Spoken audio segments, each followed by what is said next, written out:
আপোনালোকে filmi Jollywood YouTube চেনেলটো চাই আছে ইয়াত আপোনালোকে অসমৰ এণ্টাৰটেইনমেণ্ট নিউজ পাই থাকিব গতিকে আপোনালোকে আপডেট যদি হৈ থাকিব খোজে তেনেহ'লে ছাবস্ক্ৰাইব কৰিব পাৰে ফিল্মি জলিউড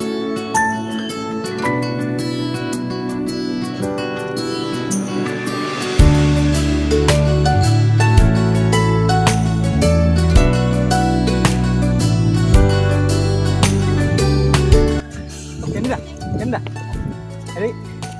ভালে আছে আছোঁ লগ পালোঁ ভালে হ'ল মানে মোৰ অকণমান হেৰি কি কয় চেনেল এটা আছে মানে ইউটিউব চেনেল আচ্ছা তাকে অকণমান ইণ্টাৰভিউ এটা দি দিব পাৰিব নেকি আচ্ছা কেইটা ছাবস্ক্ৰাইবাৰ আছে ছাবস্ক্ৰাইবাৰ তেনেকৈ হিচাপ কৰা নাই কিন্তু আছে কেইটামান 1 লাখমান 1 লাখ নাই 10,000 10,000 অলপ কম হ'ব তাৰমানে ছাবস্ক্ৰাইবাৰ নায়েই আছে আগবাঢ়িব হ'ব যেতিয়া বাঢ়ে তেতিয়া ইণ্টাৰভিউ দিম কেনিলা ৰ'ব না দিব লাগিব চবকে দিয়ে মোক কিয় নাই ইণ্টাৰভিউ এটা আহে কিয় নাই বহক ইয়াতে বহক দিয়া দিব ধন্যবাদ দেই কেনিলা আপোনাক মানে মান্তি কৰোৱালোৱে যেতিয়া বহুত বহুত ধন্যবাদ আপুনি বহিছে ভাল লাগিছে মোৰ মনটো এতিয়া তেতিয়াহ'লে আৰম্ভ কৰোঁ আমি আৰম্ভ কৰোঁ আপোনাৰ একেবাৰে মানে আৰম্ভণিৰ পৰা মানে আপোনাৰ জন্ম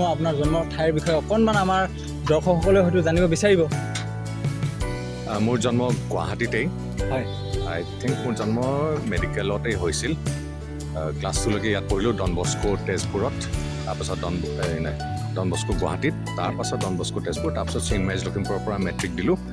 কটন কলেজত HS কৰিলোঁ আৰু দিল্লী IITত এডমিশ্যন পালোঁ কিন্তু তাত নপঢ়িলোঁ চ' শেষ নকৰাকৈ ওলাই আহিলোঁ IITত আপুনি পাইছিলে কিন্তু নপঢ়িলোঁ তাত বেছিকৈ এক্সট্ৰা কাৰিকুলাৰ এক্টিভিটিবিলাকতহে ইণ্টাৰেষ্ট দিলোঁ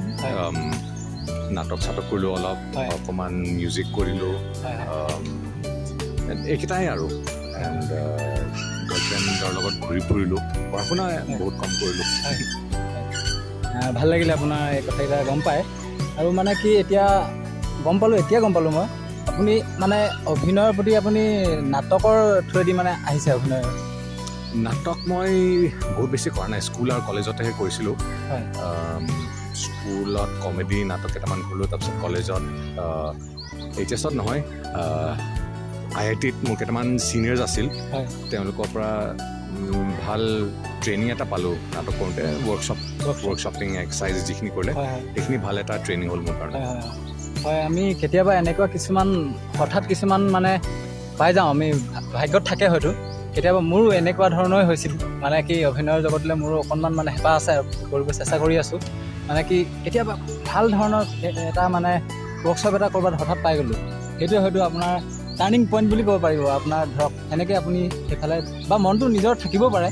কিন্তু তথাপিও সেনেকৈ আমি কেতিয়াবা উৎসাহ পাওঁ সেনেকুৱা কিছুমান হেৰি দৰ্শকসকলেও গম পাই নিশ্চয় ভাল পাইছে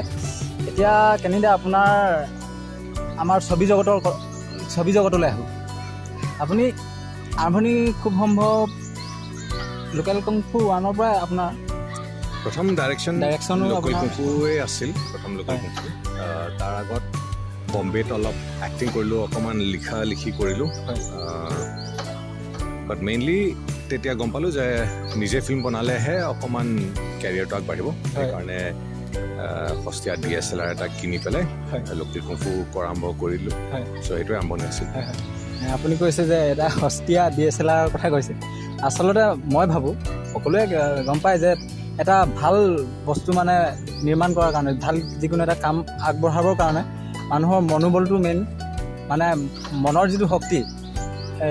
আপোনাৰ যিবোৰ বস্তুৱে আপোনাক বস্তুৰ দ্বাৰা মানে নিৰ্ধাৰণ কৰিব নোৱাৰি এইটো কম দামী কেমেৰা বা আপোনাৰ লোকেল কুংফু 1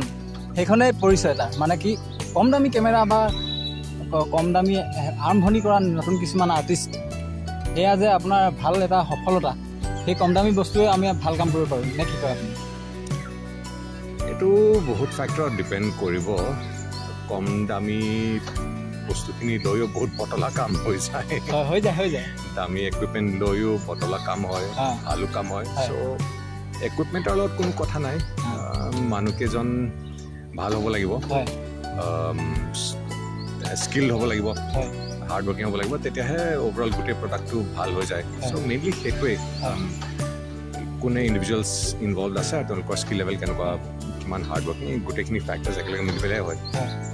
লোকেল কুংফু 1 আপোনাৰ 2013 চনত খুব সম্ভৱ ৰিলিজ পাইছিল হয় তাৰপাছত আপোনাৰ লোকেল কুংফু 2 ওলাল আপোনাৰ এই লোকেল কুংফু 1ৰ বিষয়ে অকণমান কওকচোন পৰিকল্পনা কেনেধৰণে মানে চিনেমাখন কেনেধৰণে আগবাঢ়িছিল